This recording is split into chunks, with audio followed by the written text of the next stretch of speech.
Thank you, Travis. That's awesome. Hey, yeah, it's exciting to be here. Brian Mowry was asking me what we should call this session, and I sent him a few different name ideas.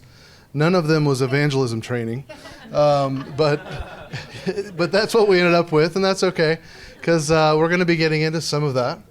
But a lot of what I really want to hit on today is not just, we'll get into some training, but not just how to do this stuff, but yeah, some practical things. I want to talk about how you all can help to create an environment of evangelism in your own churches, that outreach and evangelism becomes just a natural part of what you're doing, the culture change. We often as churches will do programs, often we're very program centric, and evangelism becomes one of those programs. It's just kind of another arm of the church. How do we bring evangelism, outreach into everything we do as a church and who we are as a people? And so I want to be talking more along that way today, and I want you guys to feel free to call out questions, raise your hand, whatever, bring up some simple practical things. How were those sessions this morning? Were those not both amazing? Yeah, I was like, well, I don't have to say that now. I don't have to say that now. It was awesome. It was so missional, like the need to reach out. Evangelism was talked about. So we heard a lot of the why. But I hope maybe this session we can get into some of the nuts and bolts and practical aspects of doing this stuff. I've got all these thoughts in my mind. We do these trainings. They're usually about 2 hours. We call it a gospel conversation training when we just straight up do a training.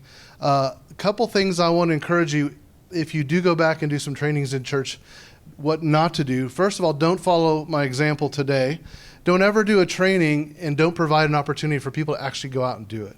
Anytime you do a training in your church, always want to make space where we're going to go out, usually 2 by 2, that's biblical, right? We're going to go out and we're going to actually talk to people. And we're going to take some of the tools and things that we're talking about and do it. And then we also want to make space where people, when they come back, we can share stories of what God's done and just be encouraged. And so I wanted to go over some things not to do. Try not to cram as much stuff as you can into the time you have. That's kind of a Western way of doing things. We're very intellectual in the way that we teach. It's like, how much content can I cram? Like right now I have an hour and 15 minutes. Like, okay, I got to get all this stuff in there. No, it's not that helpful if we just cram a lot in. And so today, like I said, we're going to get into some things, but I don't want to just cram as much as we can in this time. I'd like it to be practical. Some of my goals for today are I do want to provide some simple and reproducible tools for how you guys can start spiritual conversations with people you know, people that you meet on the street, wherever you are. Give some practical ideas to how to get your churches more active. I already mentioned that. And then the other thing I want to do, one of my goals is to raise all of our expectations of what God wants to do and can do. We already know what he can do, what he wants to do through you. When you go out with a team or even individually and you're engaging people, I want us to raise our expectation of what God is wanting to do. There are people all around us who are hurting and who are needy. And when we look at them, we see the tattoo and the muscles or the things that are like, oh, I don't know if I should talk to that person. Or there's just things we see that make us tell ourselves, really it's the enemy speaking to us or our own flesh, yeah, that person, that's probably not them. But like we're just stepping out and begin talking to people and how open people really are and how hurting people are and how lonely. People are really lonely. And often they're just somebody to talk to them. So we're going to want you guys to walk away with that. And I should have set my timer for this not going off so fast, but I didn't do that ahead of time. Cool. Let me say this too up front. There's a couple things I want to get out. Just so that you know kind of our role. And Travis mentioned this. One of the things Brian has encouraged Susan and I, my wife Susan and I, to help with is just some of the practicals. Outreach and evangelism is what we're talking about today. Also, I'm going to share my story here in a little bit. We've done a lot of church planting in India. That was a big part of what we did. A lot of you are hearing terms like microchurch, DMM, CPM, some of these. DMM is disciple making movement, church planting movement.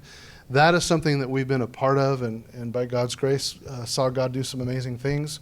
And we are now in Oklahoma City, and we're not at a Confluence church, sorry, but we're in Oklahoma City at a Word and Spirit church, and we're calling it a church of house churches. So we are pursuing multiplying house churches there in Oklahoma City that are kind of connected as one big church, all these different house churches. So if that's something you're interested in, I'd be happy. We're not going to get into that today, but that's something I'd be happy to continue to help and coach, because there are a few locations where that is happening and that's being pursued. And then the other thing, we talked a lot this morning about a call to go. Hopefully that starts with our local Jerusalem, our neighborhoods, our communities, but there's also the call to go to the nations, right? And so that's something, if you guys are sensing or feeling a call to the nations, we would love to help. Obviously, your local pastors and leaders are going to help you with that as well. But we've been a part of, now that we've been back for 3 years, we've sent, I want to say 14 adults from 14 adults plus kids. A lot of them had kids to the nations in the few years we've been back, just helping equip people here and get them some experience and then send them overseas. So we know a lot about different ways to get trained and different organizations and some of the nuances of like which orgs do what. So be happy to help with that. I'm just going to put that out there on the table right up front. Okay, I'm going to get into my story a little bit. I don't want to talk a long time about myself, but it maybe helps you to understand who we are. My wife and I, we are from Oklahoma City originally. We were high school sweethearts, and the short story is God was doing a radical work in both of our lives in high school, and we fell in love with each other when we were at similar get-togethers and parties, and we were both sharing the gospel with our friends. It was like, oh, hey, she's kind of awesome. Like, she's sharing the gospel over there. And we just really, connected during that time in high school. We got married pretty young. She was 20, I was 21. The decision to get married was a strategic decision. We were like, okay, when should we get married so that we can go to the mission field the fastest? Because that's all we talked about was God's called us to missions. That's what we want to do. So we got married young, went overseas. When I was 24, she was 23. If you're familiar with the International Mission Board, the IMB, that's who we were with. We weren't really wanting to go with them, if I'm being real honest. We were going to go over for 2 years. You don't have to raise financial support with them, so that had a big factor in why we went with them. We're like, hey, let's go get our feet wet, kind of get a feel for things, come back and change orgs. Well, we actually ended up falling in love with what they were doing and their work. And they are part of the Southern Baptist Convention, so I know when we're in a room with charismatic, it's like, ooh, Baptist. Your typical average Southern Baptist sitting in a pew, probably cessationist. That's probably what a lot of them were raised. But on the ground, on the field, it's not always like that. A lot of those that are on the ground, they're seeing the stuff, and they may not be as practicing in the same way that we do, but they're open to the gifts of the Spirit. When Travis came, it wasn't actually a conference, it was a family camp, and you were the main speaker at the family camp in Mumbai. But I remember you had this prophetic word for us, but you didn't know if you should share it. I don't know why I'm telling the story, but it just popped this memory. Because he knew we were with the Baptists. And then my wife gets up and gives like 2 or 3 very specific prophetic words for people, sits down, he's like, okay, it's fine. Okay. We didn't fit in with a lot of our Baptist coworkers. We were definitely, from the early days, more charismatic, open to the gifts of the Spirit. As a matter of fact, in 2015, we had some new teammates join us. We had a lot of teammates over the years, but very strong cessationists. And that was a big challenging part in our story. And it actually led us to really dig in even deeper to what we actually believe, because they were telling us we were teaching false doctrine and all that kind of stuff. And the more we dug in, the more charismatic we became. And so that led us kind of on a journey that eventually led us to connecting with New Frontiers. So our journey with New Frontiers starts in 2016. Got connected with a church in Delhi and then with Vinu in Mumbai. We moved to London and spent a year in a New Frontiers church in West London, the Crown Church, and helped them with some new church plants. They were doing sites, if you're familiar with that. Then when we moved back to India, we assumed we'd go back to North India where we had been before, and felt like the Lord was leading us to go and work with Vinu at Vinu's church, because that was kind of a hub for a lot of the work happening around India through the New Frontiers, the commission sphere.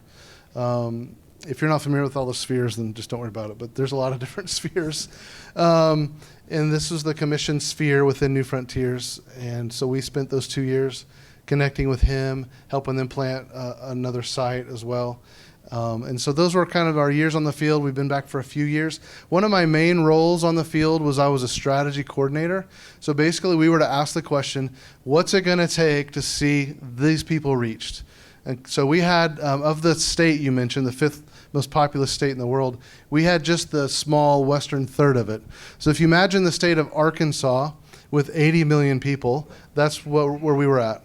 I think current numbers in Arkansas are like just over 3 million.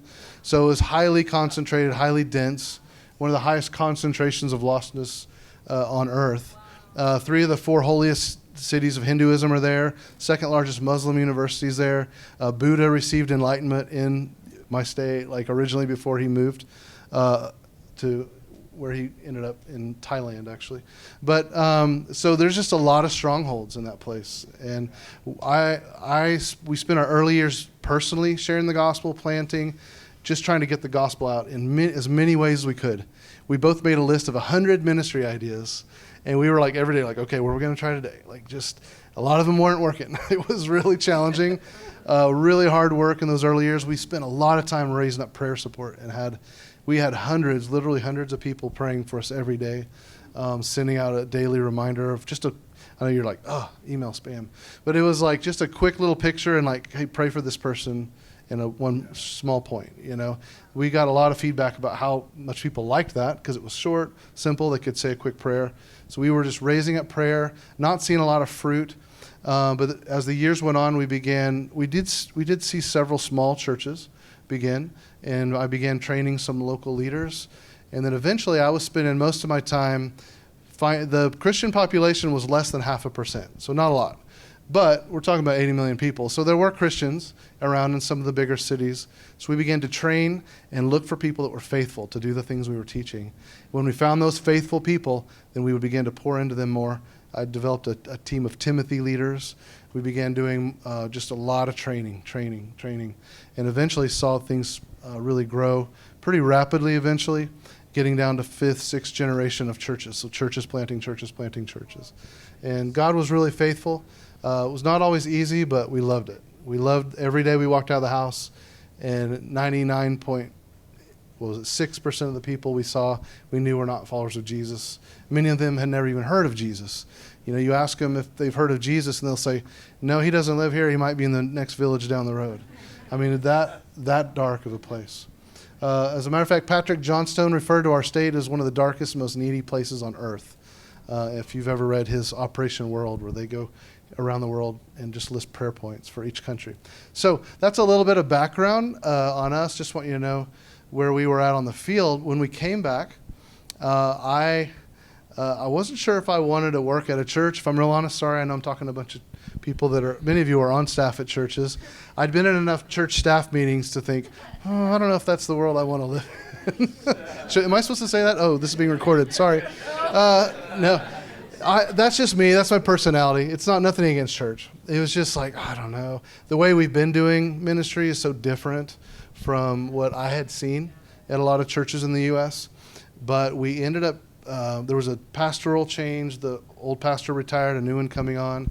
We sat down and met with him, and I just said, what's your vision for the future missions pastor? Oh, the missions pastor that had been at the church for 14 years also moved to go plant a church in New York City. So right as we landed, he was leaving. And I was like, I don't know if I'm really interested in this, because I was offered the job, or to at least apply for the job. And when we met with this pastor, he said, you know, really what I want for our next missions pastor is more of a strategy coordinator than a traditional pastor. And he didn't even know that was our role on the field. And he just spoke our language. He had been coached by a man named David Watson. Some people call him the father of DMM. He's written a lot of books, does a lot of leadership training in that area.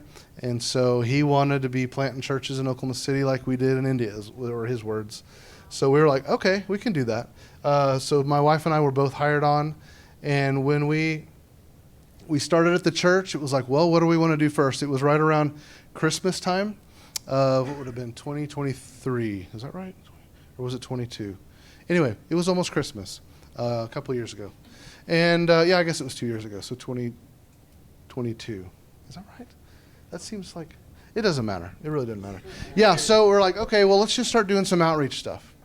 And So we made a little announcement. Hey, anybody that wants to go do some outreach, we're gonna hand out these little tins of cookies with a little bow on them and a card to our Christmas Eve service.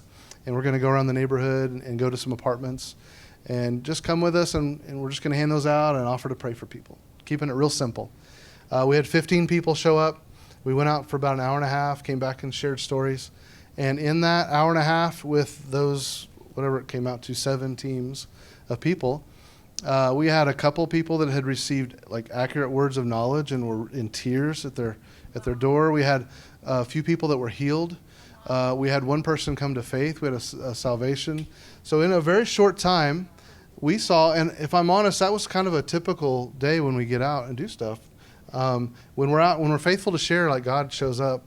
And so I said, well, hey, why don't we share this with the congregation tomorrow? So I wrote up a short little note and handed it to the guy doing announcements. Hey, when you do announcements, just read this. And when he gets up, he reads it. And there was an audible gasp throughout the auditorium. Like, wow, God did all that in like an hour and a half with just 15 people. And so the announcement was, if you want to join us next week, we're going to do it again next Saturday. And we're going to go out for a couple hours, meet at this place at this time. We had over 50 people show up the next weekend. And so from there, the stories just began to multiply. And very quickly, we started trying to find creative ways to share those stories with the church. Now, I need to back up. This church was a faithful church, a God-honoring church, Word and Spirit church, very prayerful. Like they had been praying and praying and praying for the community, but there really was very little, I hate to say none, but almost no actual activity to go and engage the people in the community. It was just like, God, show up and do it. Come on, come Lord Jesus, revival in our community, those kinds of prayers. But there really hadn't been anything. So we went out with a lot of prayer, really decades of prayer for that community. But God began to do some really cool stuff. I won't go through all the details, and I only share this to share, like, this is something we've done, and I feel like there's some practical things I could share today. We went back at the end of that year, and we were having to pull up a report, and I think we had 162 salvations that year, 115 baptisms on Sunday morning. There were some other baptisms that happened in like those horse troughs and bathtubs and hot tubs, swimming pools. But in our church, we had about 115 baptisms that year. Their highest they'd ever had before that, I think, was 18. I went back several years trying to see the most baptisms they'd ever had. Almost all those were children of families in the church, which was great, but there really weren't a lot of like new adult believers that had given their life to Christ and gotten baptized. So there was just this exciting buzz around like people were coming to faith, people were getting baptized. We were doing spontaneous baptisms. That was a fun staff meeting, trying to convince the other staff that like it's okay, it's going to be messy, like not just water messy, but like, wait a minute, how do we? So the way we did it was like the message, the sermon was first, the preach, and then afterwards we did worship. That actually worked out, so there was an invitation to respond, and then also if you want to get baptized. So we had teams ready in a room set up, like sit down, do some baptism interviews, make sure they hadn't already been baptized 3 or 4 times, and they understood the gospel. So there was a process in place. We had a lot of clothes of all sizes. Things were in place to be able to do that. So we weren't just like, oh, everyone wants to come up, just get dunked. But that was a big step for the church. And so that church, great church, went through a kind of a rough split after that, unfortunately, last year. We are part of a new church, Convergence Church OKC, and on staff there, and we oversee the house churches. So anyway, that's our role now, and I mentioned that earlier, that we are part of a church of house churches. Some of you may have heard some names, like Sam Storms is at our church. He was the pastor that had stepped down before. And then Michael Roundtree is on a podcast that some people like, the Remnant Radio podcast. He's one of those guys. So he's the pastor. So we're working with them in Oklahoma City now. It's not full-time. We have a really small staff, 4 of us, and about 350 people involved in the church with 4 staff. So we're trying to purposely keep it low staff, really emphasis on the house churches and the house church leaders. And I was telling that stat for a reason, but I can't remember where I was going with that. But anyway, so yeah, that's where we're at. Just say like, well, what are you doing with us and why are you here? That's where I was going with that. Yeah, Travis and I were talking and connected with Brian, and I just said, hey, we're working at a church in Oklahoma City, but it's not full time. I'm not spending all my days during the week doing this. I meet with a lot of people and we're doing a lot of coaching for these house churches, but I would love to, because of our background and history with New Frontiers, my wife and I are considered North India hub leaders within the commission sphere. So I'm going in March to India to be a part of that meeting. We still do that every year. So we're still really connected with New Frontiers. But anyway, we just want to be a resource. So I wanted to get some of that out up front. So you guys came to an evangelism training, and we are a little ways in already, 20-something minutes in. We're going to talk about how do we start spiritual conversations. You guys got a lot of scripture and a lot of the why this morning. I do want to hit on a little bit. We probably should open the Bible at least once, right?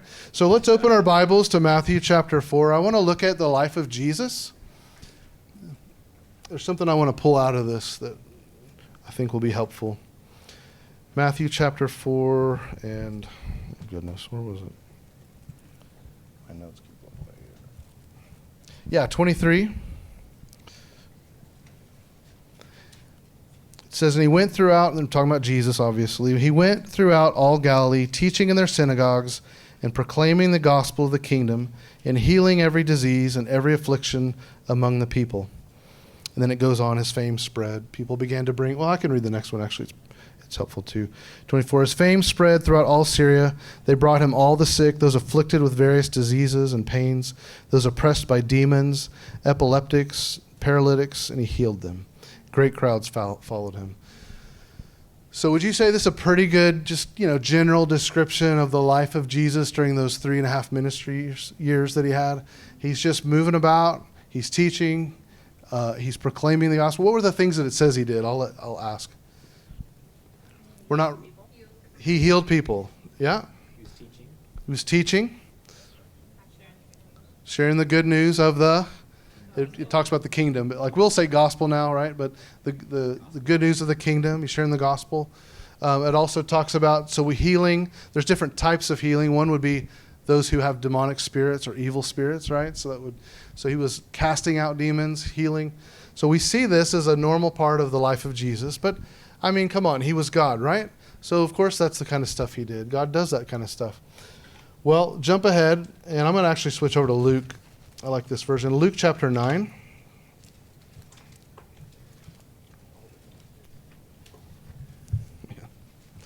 Luke chapter 9, verses 1 and 2. We start off seeing Jesus and what his life looked like. Well, he's got these guys that follow him around called the apostles or the disciples. And in Luke chapter 9, he's going to send them out. So let me read verses 1 and 2. He called the 12 together and gave them power and authority over all demons and to cure diseases. And he sent them out to proclaim the kingdom of God and to heal. Does that sound familiar? So we know Jesus was doing that stuff. Okay, and now we see that these guys that have been following him around, watching him, he's now giving them authority to go and do what? What do we see that they did? The same thing. Yeah, the same things, which were? Proclaim the gospel. It says here, proclaim the kingdom of God, to heal. Spiritual and physical healing. Physical, spiritual healing, yeah. Authority over all demons and to cure diseases. Pretty cool stuff. Yeah, but those were the disciples. They're special, right? We'll go with that. Well, hang on. Turn the page. For me, it's turn the page. The next chapter, Luke chapter 10. And I'm going to hit on a few different sections in here. It's kind of long. I'm not going to take the time to go through all of it. But it starts off in Luke chapter 10. How many do we have? It says, after this, the Lord appointed 72 others and sent them on ahead of him, 2 by 2, into every town and place where he himself was about to go. And he said to them, the harvest is plentiful, but the laborers are few. Therefore pray earnestly to the Lord of the harvest to send out laborers into his harvest. So I like to start with that. What was the first thing he did is he gathered. He has this large group. If you can imagine going from the 12 to now 72. I don't know how many are in this room, but it may be close to that. I don't know, probably a little under that. But this is a big crowd. And what is his first thing? pray for more.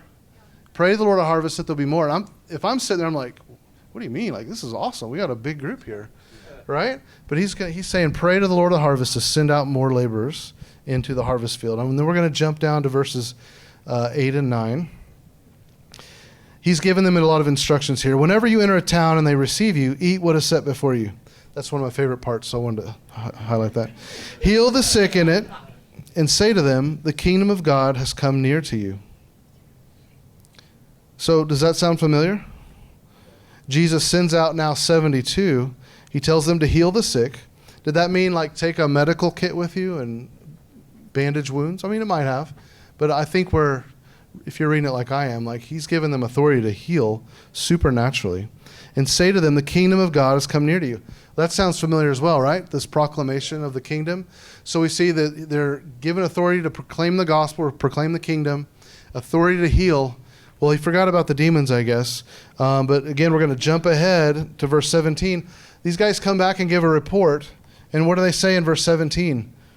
The 72 returned with joy, saying, Lord, even the demons are subject to us in your name. So again, we see this authority over demonic oppression, over sickness, the authority to preach the kingdom is near, preaching the gospel. Okay, so if we see this pattern in the life of Jesus, we see this pattern in the life of his disciples, the 12, now we're seeing this again in the 72. Would you say this is just something for Jesus and his guys to do? Or I would go as far as to say, I think this is, if we are followers of Jesus, we're his disciples, would this not be what our lives should look like? Has he given us this authority? Well, we know that verse we looked at this morning, Matthew 28, a.k.a. the Great Commission. How does it begin? All authority. We can turn there if you want. Matthew 28:18. Many of us, hopefully many of us have it memorized. All authority on heaven and earth has been given to me. Okay, then with that authority he says, now go and make disciples of all nations. Right? And so Jesus is giving authority to all of us who are his followers. This is the last message he shares before he ascends up into heaven. So I would say it's an important message. So a kind of a simpler way to describe this is, and I feel like it's something I want us to talk about a lot today, and I feel like it's when we talk about fruit that we've seen in our own ministry, the importance of not only proclaiming the gospel, right, using our words, using our mouth to share the good news, extremely important, but also a demonstration of the gospel. And a demonstration of the gospel can look like doing nice things for people, helping them, caring for them. I don't want to diminish that, but in these passages, we're talking about a supernatural demonstration of God's healing power, of the power of Jesus. And in that same power he gives us today. And I can tell you from personal experience on multiple continents, God is still in the business of healing people. He's still in the business of casting out demonic spirits. And he has given us, not in our own name, but in his name and by his authority over the demonic. And many times over sickness. I don't want to get into the debate on how the whole healing thing, but God has given us authority and gifts of healings, right? That we can pray over and see people miraculously healed. And so what I would encourage us to do, if we are going to be effective at engaging the lost, engaging our communities, we need to be about demonstrating and proclaiming the gospel. We need to allow people to see God work. Now I say allow. Obviously he can work without us, but he chooses to use us. And so when we do things in such a way that we're giving God the glory, that when we're praying for them and we're praying over them for healing and they say, wow, like that's totally what happened? Like the pain is gone. We're putting Jesus on display for people. And I just feel like that's such a key factor in what God wants to do to impact our communities. In India, there are some pretty exciting things happening. These large movements of churches, planting churches that are resulting in tens of thousands and more churches happening in multiple locations. I've gone around and asked a lot of these movement leaders, how are people coming to faith? You know, what's the magic thing? What are you saying to really get those Hindus to leave Hinduism and throw their idols away? And it's the same thing everywhere I go. It's answer to prayer. It's usually healing. Most of the people, we'll go in a room of believers that are all first generation new believers and ask, how many of you accepted Christ because you or someone in your family was healed, 90% of the room, their hands go up. Somebody was healed. We hear a lot about dreams, and those are happening. We want to keep praying that God will give dreams to people. But it's really, even within the Muslim community, many of you may not know that India is the third largest Muslim country in the world as well. And there are many people having dreams. But more than that, a believer prayed for them and they saw healing. Or maybe a lady in the village is everybody knows she's demon possessed. Like, that's not weird to them. They believe in the supernatural. And this woman's screaming out. And when some Christians show up and pray over her and all of a sudden she's better, like, hey, wait, there's power in this Jesus. And so this isn't just something for the mission field or for India. God's doing this stuff here. I remember when we first moved to the UK, we kept hearing, not from New Frontiers people, but we just heard from people there, yeah, well, God's not really doing that stuff here, or that doesn't really work here. That's what we heard. Well, that doesn't really work here. These people are postmodern Christians, and they're too intellectual. We're like, oh, really? Okay. So my wife and I were just on our way to India. We stopped off for a few days before we moved there, and we drove by a grocery store, and Susan, my wife's like, hey, let's stop in there and let's just go try it out. Let's see what happens. Let's just go share the gospel with some people. You know, people keep telling us that it won't work here. Okay, let's go try it. We go inside. We're like, well, okay, let's meet back here in 30 minutes. You go that way and I'll go this way, and let's just see what happens. And in that 30 minutes, nothing that significant happened, but I had two really good gospel conversations. One with an old white British man walking with a cane, had a lot of pain in his knee, saw a significant decrease in the pain and was like surprised by it and very thankful for the prayer. I get back to my wife and she's like, oh, I just had 3 awesome conversations. The best was this woman was bawling in the grocery store aisle and just hugging her, like wouldn't let go, just from a 5 to 10 minute conversation of her like receiving. I don't even remember the specifics other than how impacted this woman was.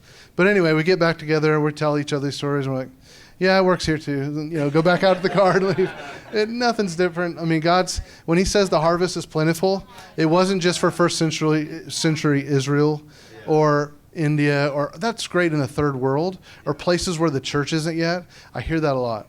That works over there. But God's not doing those same things here. That's not true. We've seen it in Oklahoma City. I could tell you story after story. I've seen it in the UK and many, many places. I'll stop telling those stories because I could go on and on. We'll use up all of our time. I will share one funny story because it actually has a funny video that I like to show because it's funny. Whenever 2016, this was in that season when we were like really digging in. What do we believe? We came back stateside before moving to London, and there was this what was it called? School of Kingdom Ministry, so kind of learning to grow in the gifts class that a local vineyard church was doing in Oklahoma City. And so we started, we were like, hey, while we're here, let's just attend that. That'd be good for us to kind of get some practice in. Started going to this class, and one of the teachers said, hey, I go out every week and do evangelism. Does anybody want to go with me? And I was like, yeah, I'll go with you. And I was determined. I wasn't going to tell him like what we had been doing for 15 years. I wanted to just like be this random guy that showed up and was a student. And so, you know, maybe I was proud. I was like, yeah, I've been out into these really hard places and taken teams into really dark, difficult places. But I'm following this guy, and man, he was just like, he's like, we're going to go to this apartment complex. I've researched, and there's the most crime anywhere in the city at this apartment, and we're going to just go knock on doors. I'm like, okay, cool. You know, I'll follow you, you know. And we walk, well, let me show you this video. Has anybody heard of Sweet Brown, I think it is? It's her apartment complex. I just thought it'd be fun to show this video. So if I can, I already have it. Woo. Sorry, technology. If you haven't heard of Sweet Brown, this is Sweet Brown. How do I? One resident describes her horrifying experience when she first realized the complex was on fire. Well, I woke up to go give me a cold pop, and then I thought somebody was barbecuing. I said, oh, Lord Jesus, it's a fire. Then I ran out. I didn't grab no shoes or nothing, Jesus. I ran for my life. And then the smoke got me. I got bronchitis. Ain't nobody got time for that. According to the apartment manager, the fire started So it was her apartment complex. It was her apartment complex that he wanted to go to. And hang on, I'm not doing this very good. Sorry. I'm very low tech. Well, you're just going to have to see it. So this is her apartment complex that we were walking up to, and I was kind of like trying to think of what I was going to say when some random person opened the door in this like crime-ridden apartment complex, and he just walks up, bum, bum, bum, bum, and I was kind of nervous, and we just, hey, I'm Mark, this is Scott, and we're just going around praying for people. Is there any way we can pray for you today? Real simple. Oh, no, I'm fine, and slam the door. We had a few of those. We had a guy about fifth door in invite us in, started opening up some real deep stuff and that was going on in his life. And anyway, he ends up giving his life to Christ, and that turned into a really cool like follow-up. And then we get around, and eventually I'm getting up, and I'm like, okay, I'll do it, I'll lead. And I walk up to this door, and I knock, ching, ching, and the door goes, so it wasn't sealed, right? It opens up. I was like, oh, no. And I hear this, it was obvious, it was a big black lady. Who's there? And I'm so sorry, I didn't mean for the door to open, I just knocked. Get in here. It was pitch black. I couldn't see inside. It was just dark. I mean, it was light outside, but it was totally dark inside. Get in here. So, I'm so sorry. I just kept apologizing. What do y'all want?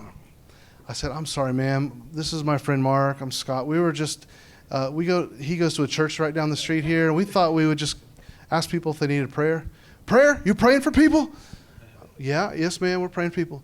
Well, get in there and pray for my husband. He's bedridden. Okay. Anyway, the long story is, he'd been in the hospital for a month. They finally kicked him out because he couldn't pay, and he couldn't walk. He hadn't been able to walk for a couple of months. And after praying over him, he ends up getting up and walking. He did use his walker. I wish I could say he was skipping, but with his walker, we go outside and he's walking around the complex, and people are coming out and saying, "What happened to you? What's going on?" Like just absolutely in amazement. And we end up, he comes to faith, wants us to keep coming back and meeting with him. We prayed over his wife. She had a condition that she felt, we asked, how much pain are you in? 1 to 10? 10. Or I think she was at 11. And that went down to 0. And she was just in shock. And so it was really cool. That was my first time to just go up to doors in an apartment and knock and saw that stuff happening. And so that's something that we did a lot of that kind of stuff when we were at our church in Oklahoma City, just taking teams out. I'm just thinking of the time. We've got till 3:30, right? Right? Okay, I should probably know that. 2:50. Yeah, that's right. When we do a lot of church planner training, I'm just going to give you a quick overview, and then we're going to get into some specifics. There are 5 areas that are really important as we're training our church planners. And those areas are that we need to have an effective, simple, reproducible entry strategy. How are we going to begin?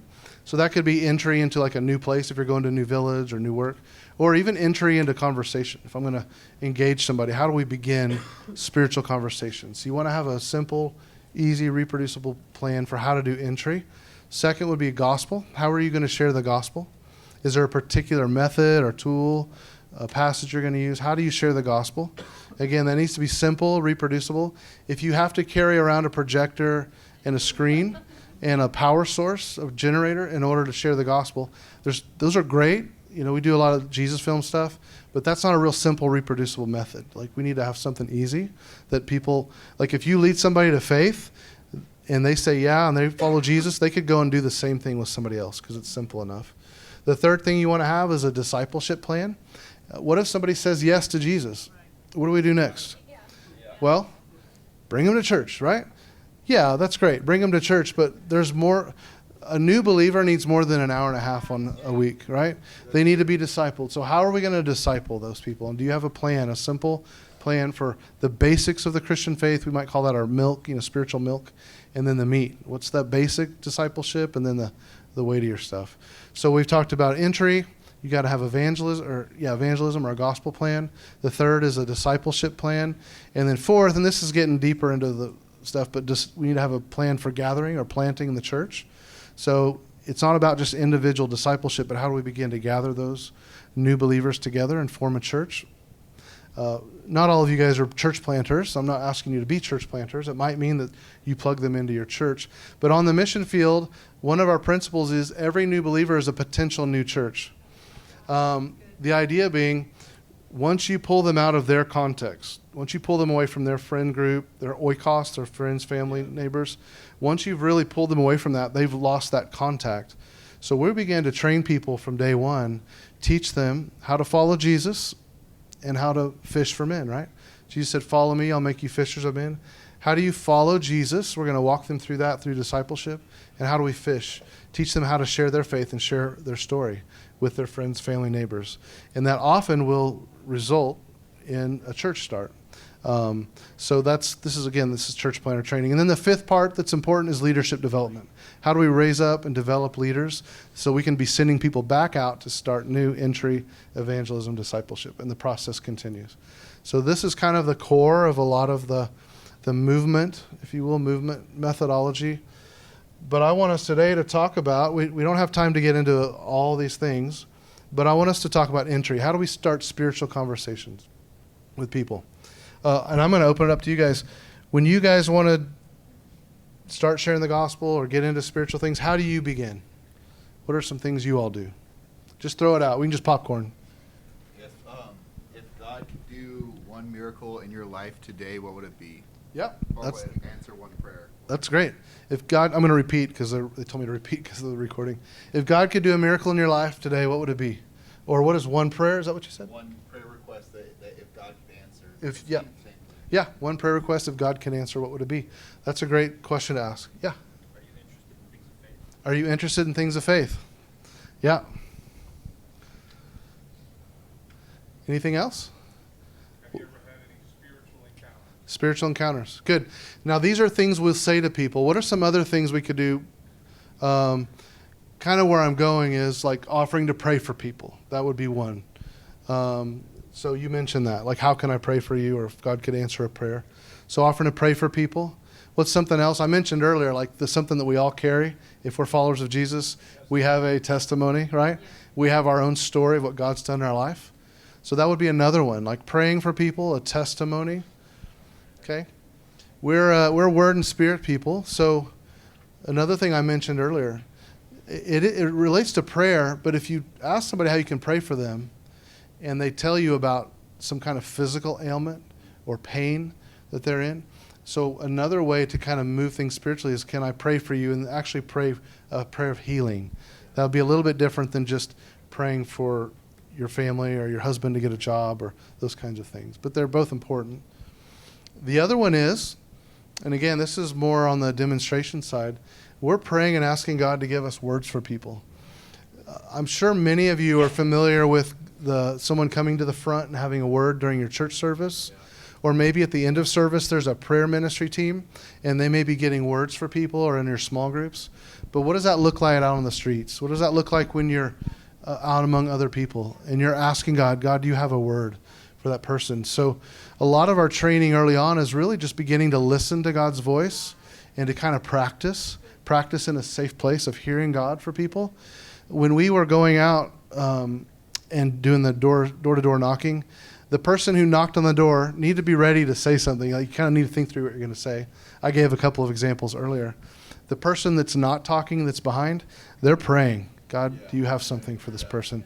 You're asking God to give you some kind of word of knowledge or a prophetic word. And man, it's amazing how often someone is really cold. They're just peeking through the door.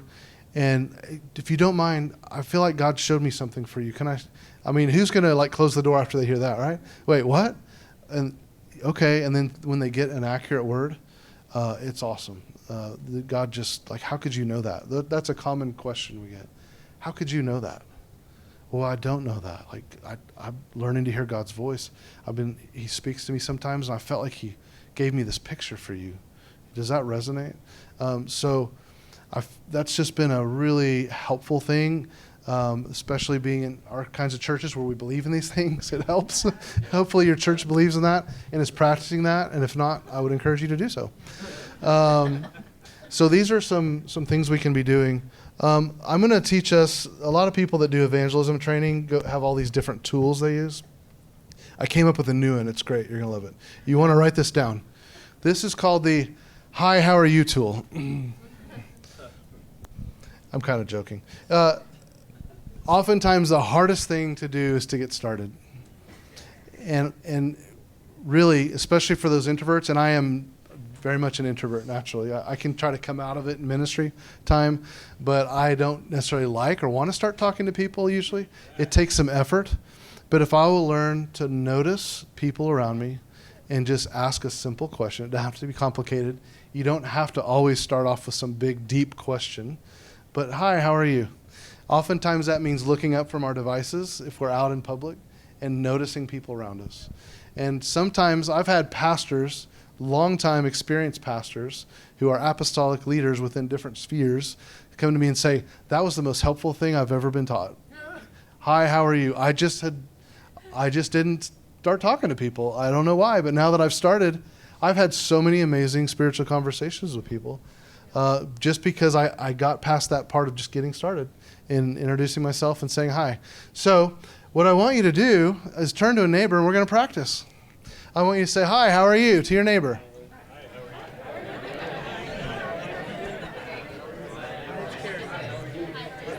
Okay, no. Just hi, how are you? That's it. Does anybody need some help? An extra example? Okay, just hi, how are you? Now we're going to take it to the next level. Some of you got ahead of me. Hi, how are you? My name is, and then you say your name.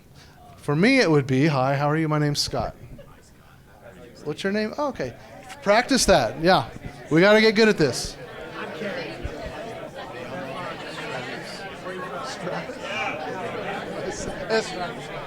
Okay. Okay.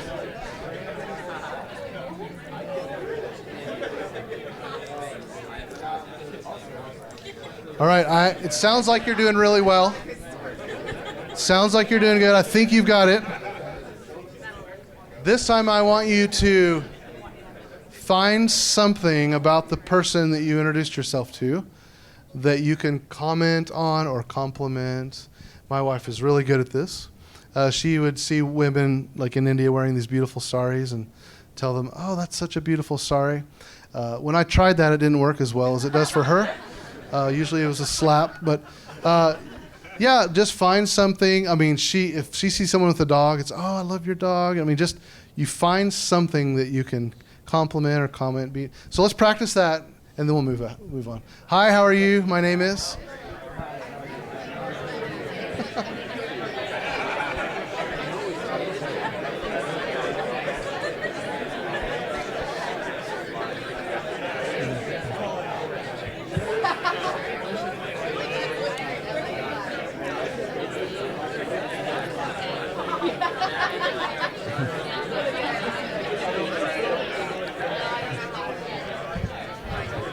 Okay.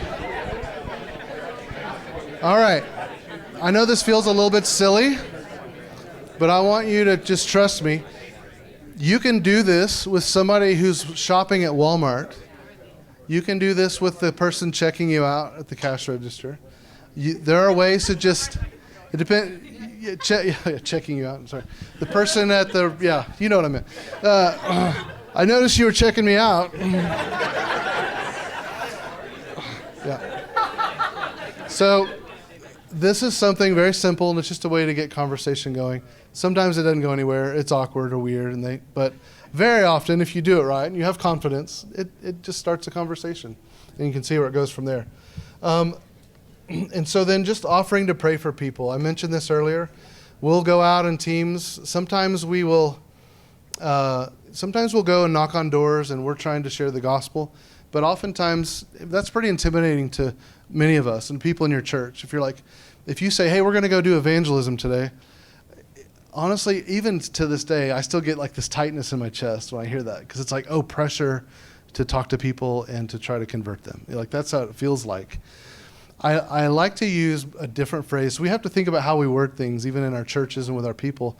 But I like to ask the question, how can you love on your community? Hey, we're going to go love on our community today. We're going to try to just share encouraging words with people. We're going to offer to pray for people. And if the opportunity arises, we're going to share the gospel with them. Like, what better way to love our community than to introduce them to Jesus? And so we want to love our community. And that's a key. Every encounter you have with someone, if you walk away and they feel loved and cared about, like, it's a win. Sometimes you share a word for somebody that you felt like was maybe a word of knowledge, and it's a miss. That happens. But I've seen that happen, and people still feel really encouraged. And it leads to other conversation.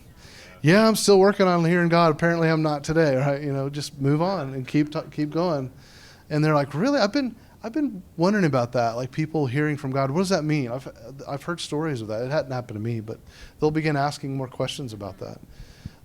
Some people are more bold, and there's nothing wrong with this, but I've got a friend that goes up to people and says, hey, has anybody ever shared the gospel with you?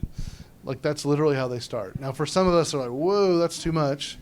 But they don't have to mess around with small talk. Like, get right to it. Now, I'm a big fan of friendship evangelism. Friendship evangelism is a good thing. Unfortunately, friendship evangelism very often becomes procrastination evangelism, and then eventually just becomes procrastination without evangelism. That's very often how it happens. There's never that right time to get to it. And so when I say I'm a fan of friendship evangelism, I mean, you should take a little time to like talk to somebody and get to know them. It doesn't have to take more than 30 seconds to a minute to like meet somebody, ask them about their family, you know, compliment them like you just did. Somehow you've like established a little rapport with somebody before you change things into more of a spiritual conversation. You don't have a cough coming on. So make friend, help them to feel loved and cared about when you engage them. And that would be a really good goal. We often talk about going on prayer walks too, if people feel intimidated to go knock on doors and do it that direct. Hey, we're just going to walk in our neighborhood and pray. What we did was we focused on our zip code. There were 9,550 homes in our zip code. And we systematically made sure we went up and down each street. We had maps. We would label the maps. It was very organized. And we were knocking on doors, but there were times where we would today we're not going to go door to door. We're just going to walk the streets, and we're going to pray. We're going to spend a lot of time praying before we go. God, bring people out that you want to hear. Maybe they need a friend. Maybe they're lonely. Maybe they need to hear the gospel. And as we walk, I mean, I just did this recently. We're walking down the street. This guy pulls into his driveway and gets out. And sometimes that's awkward because you like stopping him. Big old burly guy. His truck, you could tell he was construction because it said construction on his truck. Gets out, and I'm thinking, oh man, like this is gonna be awkward. He's like in a hurry. And hey, how's it going? Hey, we're just before you go inside, we're just out today walking in your neighborhood and praying. We just felt like we should come and pray for this area. Is there any way we can pray for you? 3 minutes later, he's telling us about, once we talked a little more, he's telling us about his relationship with his wife and how all the struggles. Again, he's just crying in his driveway. And we had a great opportunity to pray for him. And he's sharing things like, I've been away from church for a long time. I really need to get back. I mean, just by walking the streets, praying, and noticing somebody, hey, we're out today praying. Could we pray for you? Do you have any prayer needs? Sometimes people are rude to you and say no. That's okay, right? Our identity is not wrapped up in how many people we prayed for or those kinds of things. We talked about, I'm kind of going to jump ahead here. Sorry, I want to make sure. Yeah. When we talk about our entry, praying for people, the other one we mentioned earlier was testimony, and I do want to take a little bit of time to practice one. Our testimony. If we are a follower of Jesus, then we have a testimony. Now, some of ours aren't as exciting as those people that were drug dealers and all that amazing stuff. Some of the cool testimonies. Some of us, became believers when we were young, but all of us could tell a story of what our life was like before Christ, and how we met Christ, and then how our life has changed. My wife is one of those that became a believer when she was like 6, has been like perfect ever since. I mean, she's really never gone through a rebellious stage in her life, but she will talk about how her life was like and how she was pursuing success in the world's eyes, and then God got a hold of her and helped her realize that her relationship with him and telling other people about him was what really gave her joy and satisfaction in life, and that's what she wanted to do. So she finds a way to talk about her life before, how she encountered Christ or a change in her life, and after. So I want all of us now to think about what our life was like before Jesus, and then something about how our life has changed. Hopefully, if we've encountered Jesus, our life is different. So I'm just assuming that. I'm going to teach you something, a really short way to share a testimony. Not the 3-minute version and not the 1-minute version. This will be the 15-second version of how to share your testimony. And this is a fun little tool that you can use. It's something you can teach your church. I think you guys were teaching your youth group. Where'd they go? Here in the city. But here's my testimony. There was a time in my life when I was really depressed and I really had no purpose or joy in life. But then I met Jesus and he changed me and I began to follow after him. And ever since that time, I have real joy and purpose in my life. Do you have a story like that? So that's my 15-second testimony. Is it the one I use all the time? No. But when you have those short encounters and you're just trying to move from maybe normal conversation to spiritual conversation, it's a great way to do that. So here's what I want us to do. I want you to think of 2 words that describe your life before Christ. For me, it was depressed, lack of purpose. I know that's not a word, but phrase, but you know what I mean. 2 concepts, 2 words. What was your life like before Jesus? And then I met Christ. He changed my life. I've been following him. And ever since that time, what are 2 more words, adjectives that would describe you and how your life is different? Oftentimes they're like the opposite of what those first words were. Okay? So think of those words and remember how we start. There was a time in my life. Now you don't have to, it's good to memorize it this way and then later if you want to adapt it you can, but let's practice this way. There was a time in my life, say that. And then 2 words, so you don't have to repeat me. Then I met Jesus. You can make it a little longer than this, but like I met Jesus, he changed my life. I began to follow him. And now, ever since that time, my life is the 2 positive words. And then to repeat this after me. Do you have a story like that? Again, do you have to use that exact question? No, but it's good to have something that kind of puts it on them, if that makes sense. So I want you to find a neighbor, a partner. Actually, go to somebody that's not sitting right next to you, that you didn't come to this conference with, real quick. And we're going to do this several times. So I'd say get up and move around, and we're going to practice this.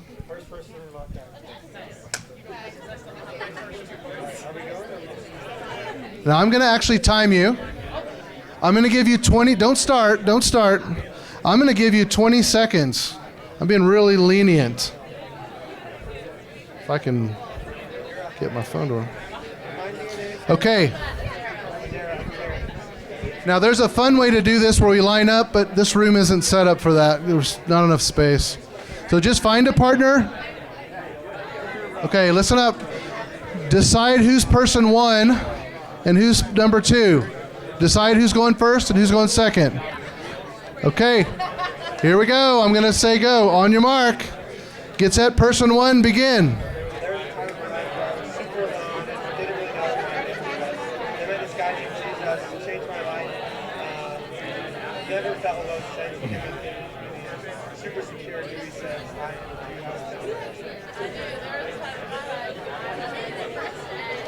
Just the first person. And go ahead and stop. I set my timer for 20 minutes instead of 20 seconds. So I don't know how long. Okay, I will. Okay, person number 2. This time you'll get 20 seconds. Ready, go.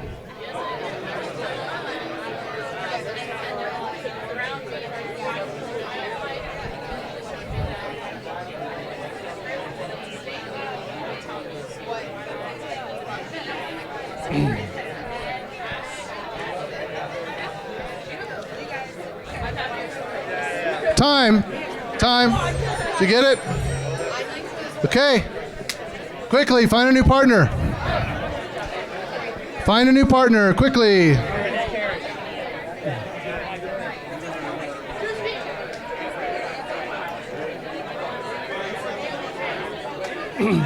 Okay, decide who's number 1. We're going quick. On your mark. Get set. Go.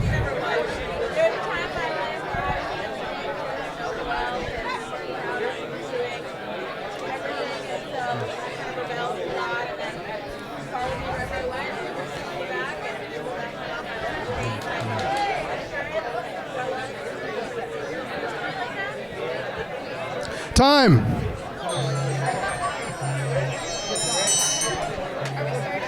Person number 2, ready, begin. There was a time in my life where I was super low and low and I didn't know, like, didn't have an identity in myself. Then I met this guy named Jesus, and he gave me a family. I never felt alone again. I was secure in my identity in who he says I am.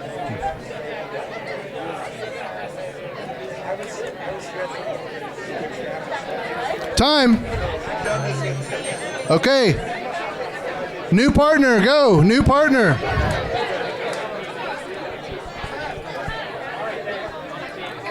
I don't know you. My name's Carrie. Decide who's going first. Ready? Begin. 15 seconds this time, not 20. 15 seconds. Go.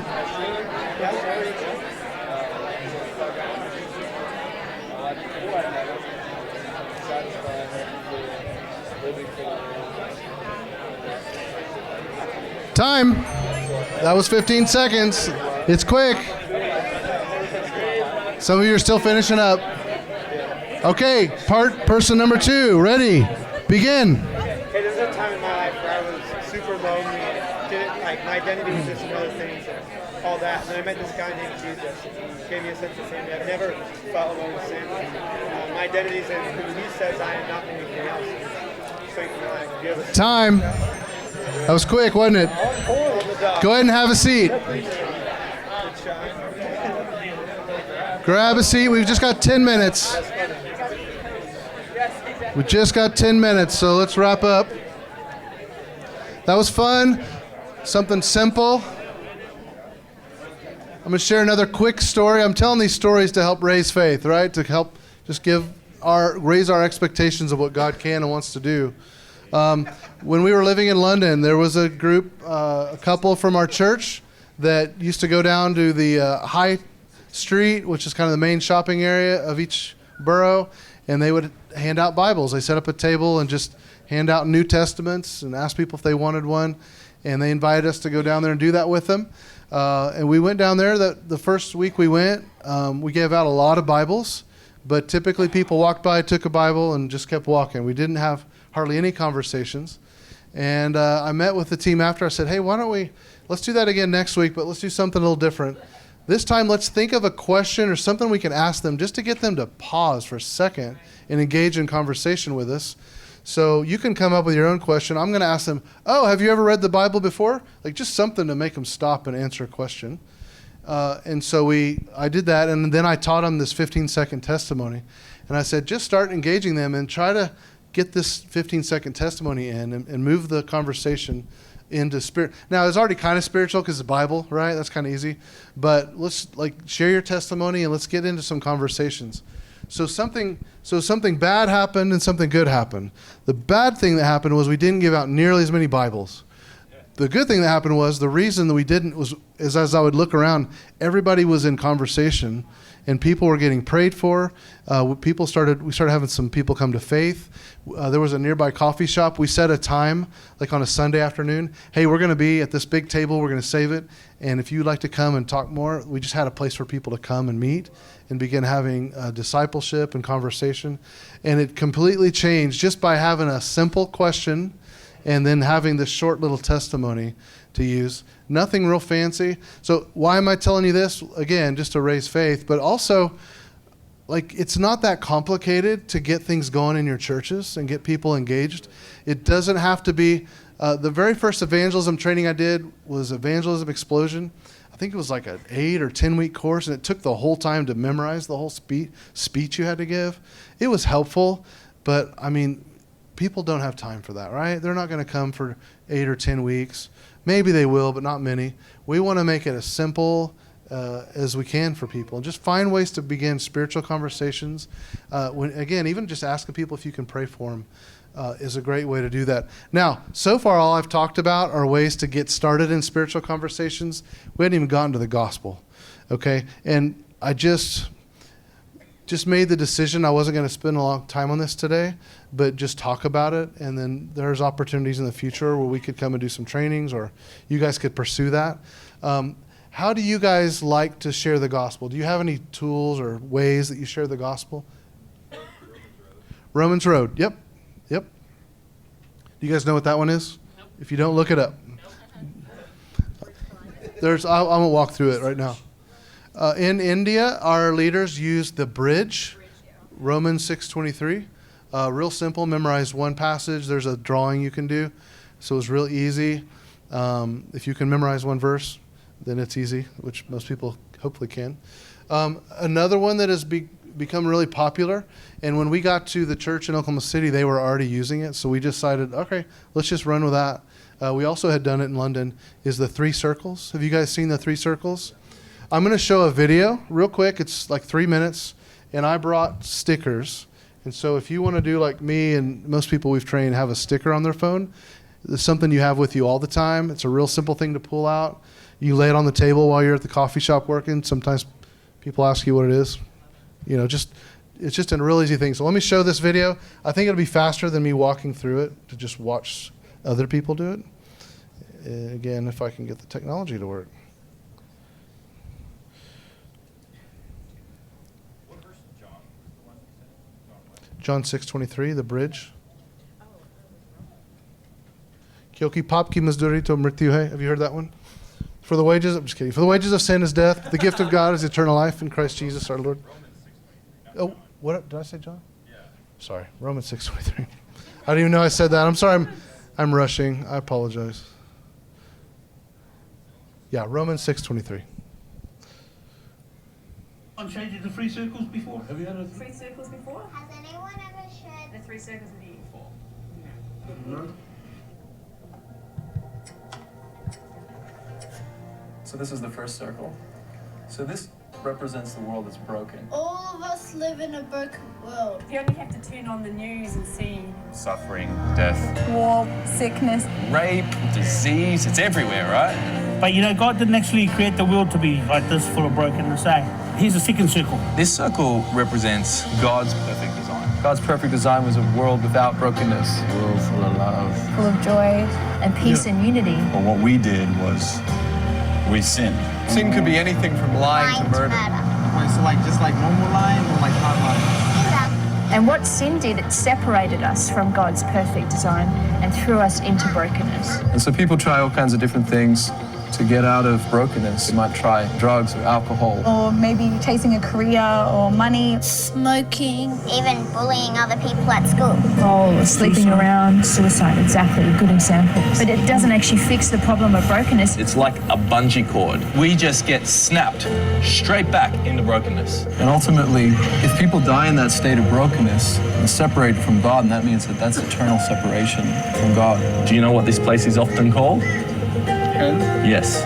So what God did was he didn't want to leave us in that place. God loved us so much that he sent His son Jesus to die on the cross. Jesus was God, so he had no sin, and when he died and rose again, he actually took on all of our sin and cancelled it, like he crushed it. He said if we would turn away from our sin and believe in Jesus and make Jesus The Lord of our life, we become restored back into God's original design. And you become a new creation, a new person in Christ. And will restore us back into relationship with him. So there's only 2 kinds of people in this world. People that are in brokenness or God's perfect design. Where would you see yourself? Probably right there, to be honest. This circle. love. Brokenness. The bungee stage. Yeah, the same. And where would you like to? So where would you like to be? You'd like to be here? Yeah. One with God. So here. So is there anything that's stopping you? From turning and believing in Jesus? And allow him to be Lord and King of your life. Stubbornness? Probably not. Probably weak, to be honest. Nothing's stopping me. You know the awesome news about Jesus? He is the only way out. If you try to clean yourself up before coming to Jesus, it's like trying to get clean before you take a shower. Oh, I see, yeah, I get that. Is there anything stopping you? We shared the 3 circles with 34 people. 4 were already believers. 13 chose to remain in brokenness, but some were deeply impacted. And 17 wanted to leave brokenness and receive Christ. There are many powerful ways to share the gospel. In the 3 circles, is a great place to start. All right. So a proper evangelism training, we would have taken time to really practice these things, and it just takes time. So in our hour and 15 minutes, really didn't have time to go deep into this, but you guys can look up 3 Circles or several good videos online training, and I've got plenty of stickers. If you guys want to come by and grab 1 or 2, please do on your way out. Take 1 for yourself, 1 to give away and share with others. And I would encourage you guys this week to be intentional, maybe before the conference is over, and try to share some of the things you've learned with somebody as you go from here. So that's for a personal application challenge. The second challenge would be, what would it look like to kind of raise the bar and to get more evangelism and outreach happening in your churches? I know some of you are in church leadership, others not, but still, one of the challenges I often will give to lead pastors is you really need to find someone in your church that's gifted in this, and this is their thing. You want the lead pastor on board, but often they've got so many things they're doing. It's often you find like a key person. I'd call them like a champion. Someone that's going to really champion this cause and run with evangelism, and you're going to empower them and help them. And I'm always available. I'm happy to meet with them over online or just kind of help coach them and help them to help your churches be more fruitful and see more kingdom impact. And yeah, questions? I didn't leave much time, but it is break time. If you do have questions, you can call it out now, or you can just come up and speak to me after, or find me this week. I'll be around all week at the conference. Yeah, I'll take one question now. You've kind of focused on the healing, the gospel. Part 3 was casting out evil spirits. Yep. You got 1 minute for us on that? 2 minutes? Let me just say this. I'll try to keep this part short. When we got to India, nobody taught us how to exorcise demons. I mean, the Exorcist movie was helpful. No, I'm just kidding. No, I mean, it was like, So let me just say this. That would be a longer conversation. Have confidence. When we started engaging the community more and more, we ran into a lot of witches. They would tell us that. We started having there was a couple of months where every week we were having someone come up at the end of our service, and we had to find a room to take them to because they were screaming. It was just, as we begin to engage lostness, you're going to see this stuff more and more. And it should be normal. Like, we shouldn't be surprised when it happens because it is so common. And it's a spiritual warfare deal.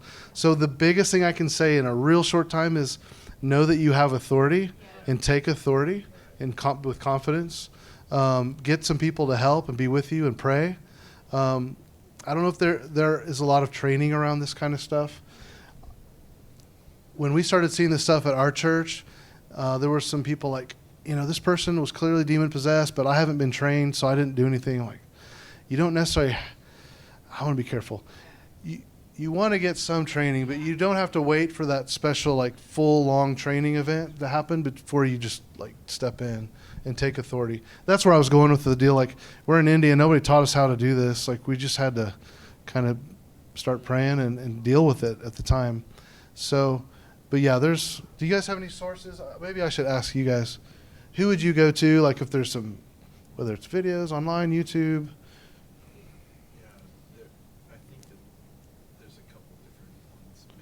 Travis knows a couple different ones. Okay. That's kind of a non-answer. I'm sorry. But yeah, there's no time to get deep into that.